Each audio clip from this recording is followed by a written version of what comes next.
എല്ലാവരും എല്ലാം അറിഞ്ഞല്ലോ, പ്രത്യേകിച്ച് കൂടുതലൊന്നും പറയാനില്ല. കപ്പ് ജിൻഡോ തൂക്കിയിട്ടുണ്ട് ഗൈസ്. സെക്കൻഡ് വന്നിരിക്കുക നമ്മുടെ അർജുനാണ്, third Jasmine, fourth Abhishek, fifth Rishi. അതിനൊരു വീഡിയോ ഞാൻ അങ്ങോട്ട് വെക്കാം, അതിവിടെ ഇരിക്കട്ടെ. കാര്യം എന്ന് വെച്ചാൽ ഇനി വരുന്നവന്മാർക്ക് അതൊരു വലിയ പ്രചോദനമാണ്. അടുത്തൊരു അവാർഡാണ് മണ്ടൻ എന്നുള്ളൊരു വെരി സ്പെഷ്യൽ കാറ്റഗറി. ഫസ്റ്റ് വീക്കിൽ മണ്ടൻ എന്നുള്ളൊരു അവാർഡ് മേടിച്ചവൻ ഈ കാണുന്ന കപ്പ് തൂക്കുന്ന ലെവലിലോട്ട് വന്നിട്ടുണ്ടെങ്കിൽ അങ്ങേർക്കുണ്ടായ ട്രാൻസ്ഫോർമേഷൻ അത്രത്തോളം ഉണ്ട്. കളി എന്ന് പറയുന്ന സിനിമയുടെ പ്രൊമോഷന് വേണ്ടിയിട്ട് ജോജോ ജോർജ് അതിൻ്റെ അകത്തോട്ട് വന്ന സമയത്ത് ജോജോ ജിൻഡോയെ പറ്റി പറഞ്ഞൊരു കാര്യമുണ്ട്. അയാളൊരു സർവൈവറാണ്.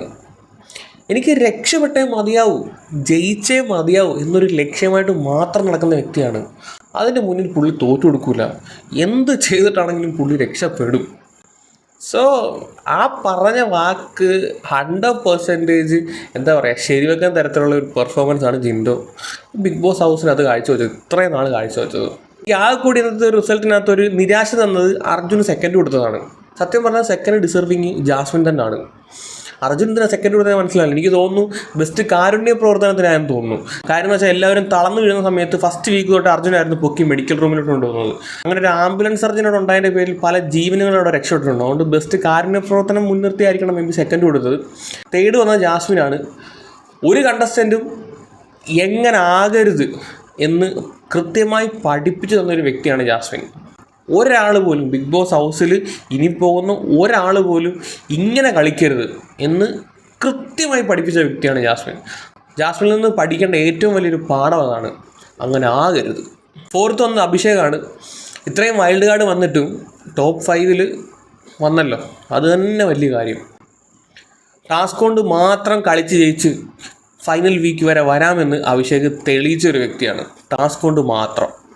കാര്യം എന്ന് വെച്ചാൽ പുള്ളിയുടെ മര്യാദയ്ക്ക് ചെയ്ത കാര്യം ടാസ്ക് മാത്രമാണ്. സോ എത്തി. 50 വന്നത് ഋഷിയാണ്. ഋഷിക്ക് സത്യം പറഞ്ഞാൽ അന്ന് ആ പെട്ടി എടുത്തുകൊണ്ട് പോകാൻ നല്ലൊരു ഗോൾഡൻ ചാൻസ് ആയിരുന്നു. ആ കാലമാടൻ സായിയാണ് അത് നശിപ്പിച്ചത്. എന്നാലും പോട്ടെ, ടോപ്പ് 5 എത്തിയല്ലോ. ബിഗ് ബോസ് ഹൗസിലോട്ട് കയറുന്നതിന് മുൻപ് അത്യാവശ്യം ഒരു ഫെയിമും അധികം ആൾക്കാരെ വെറുപ്പിക്കാൻ സൈഡിൽ കൂടെ അങ്ങോട്ട് പോയി കഴിഞ്ഞാൽ ഒരു ടോപ്പ് 5 വരെ എത്താമെന്ന് ഋഷി തെളിയിച്ച്. ഈ സീസണിലാണ് ബിഗ് ബോസ് ചരിത്രത്തിൽ ഏറ്റവും കൂടുതൽ TRP കിട്ടിയതെന്ന് അവകാശപ്പെടുന്നത്. ആ TRPയുടെ അവകാശം സത്യം പറഞ്ഞാൽ കപ്പ് ജിൻഡോ കൊണ്ടുപോയിട്ടുണ്ടെങ്കിലും അത് ജാസ്മിൻ അവകാശപ്പെട്ടതാണ്.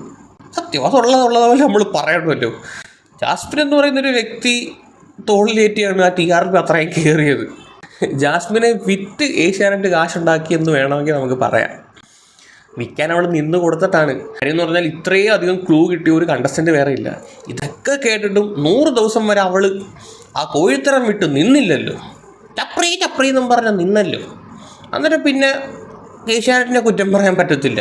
അവർ നല്ല രീതിയിൽ അങ്ങ് പ്രോത്സാഹിപ്പിച്ച് TRP അല്ലയോ കയറട്ടെ, ജാസ്മിൻ പോയാൽ പോട്ടെ എന്നുള്ള രീതിയിൽ അവന്മാരും അങ്ങ് നല്ല രീതിയിൽ അങ്ങ് വെച്ച് കെട്ടിക്കൊടുത്ത് അവസാന നിമിഷം വരെ ഏഷ്യാനെറ്റിന് നല്ല കണ്ടന്റ് ജാസ്മിൻ സമ്മാനിച്ചിട്ടാണ് പോയത്. നിങ്ങളൊന്ന് ആലോചിച്ച് നോക്ക്. ലാസ്റ്റ് ദിവസം ഇന്നലെ ജിൻഡോ നിങ്ങൾ എവിടെയെങ്കിലും കണ്ടോ മൊത്തം ജാസ്മിൻ കബ്രി എന്ന് വെച്ചാൽ ജാസ്മിനും കബ്രിയുമായിരുന്നു കണ്ടന്റ്. അപ്പോൾ ആര് വേണവരും തൂക്കിക്കോട്ടെ, പക്ഷേ കണ്ടന്റ് മൊത്തം ജാസ്മിനും കബ്രിയുമായിരുന്നു. ഉള്ള കാര്യം പറയാമല്ലോ.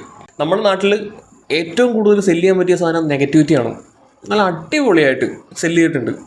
ഏഷ്യാനെറ്റ് മാത്രമല്ല, ഞാനടക്കമുള്ള പല യൂട്യൂബേഴ്സും ആ സാധനം തന്നെ സെല്ല് ചെയ്തിട്ടുണ്ട്, ഉറപ്പാണ്. സോ അതിൻ്റെ ഒരു ഫലമാണ് ഇത്രയും ഒരു കൂതറ സീസണായിട്ടും ഇതിൻ്റെ TRP ഭയങ്കരമായിട്ട് കൂടിയത്. എന്തായാലും അടുത്ത സീസണെങ്കിലും ഇത്രയും അങ്ങ് അതപ്പതിച്ചൊരു സീസൺ ആവാതിരിക്കട്ടെ, ഇത്രയും മാനിപ്പുലേറ്റഡ് ആയിട്ടുള്ളൊരു സീസൺ ആവാതിരിക്കട്ടെ എന്ന് ആശിച്ചുകൊണ്ട് നിർത്തുന്നു ഗൈസ്. നമുക്ക് എന്തായാലും ഇതിൻ്റെ എപ്പിസോഡ് കണ്ടിട്ട് ഒരു വീഡിയോ കൂടെ ഞാൻ ചെയ്യുന്നുണ്ട്. ആരെയൊക്കെ സിനിമയിലെടുത്തെന്നൊക്കെ അറിയണമല്ലോ. അത് കഴിഞ്ഞ് നാളെ ഇവരൊക്കെ പുറത്തിറങ്ങും. പ്രത്യേകിച്ച് ജാസ്മിൻ പുറത്തിറങ്ങിക്കഴിഞ്ഞാണ് മക്കളെ റിയൽ ഗെയിം സ്റ്റാർട്ട് ചെയ്യുന്നത്. ഇനി മെഴുകലായിരിക്കും, മെഴുകൽ. അഫ്സലിന് എക്സ്പ്ലനേഷൻ കൊടുക്കണം. പിന്നെ ജാഫർക്ക് ഏജൻറ്റും എന്തൊക്കെയോ പുറത്തു വിടുമെന്ന് പറഞ്ഞ് വൻ ഡയലോഗ് അടിക്കുന്നുണ്ടായിരുന്നു. അങ്ങനെ ഇൻ്റർവ്യൂസ്. So ചാകരയായിരിക്കും content. കുറേ അമ്മമാരും അത് ചോദിക്കുന്നുണ്ട്, ബിഗ് ബോസ് കഴിഞ്ഞാൽ നീ എന്തോ ചെയ്യടാന്ന്. 2 മാസത്തേക്കുള്ളത് ഇവിടെ ഇറങ്ങുമ്പം കിട്ടുവാടാ ഉവേ, നീ എന്തീ പറയുന്നേ. അപ്പം ശരി ഗൈസ്, കൂടുതലൊന്നും പറയുന്നില്ല. നമുക്ക് എപ്പിസോഡ് കഴിഞ്ഞിട്ട് കാണാം. ബൈ.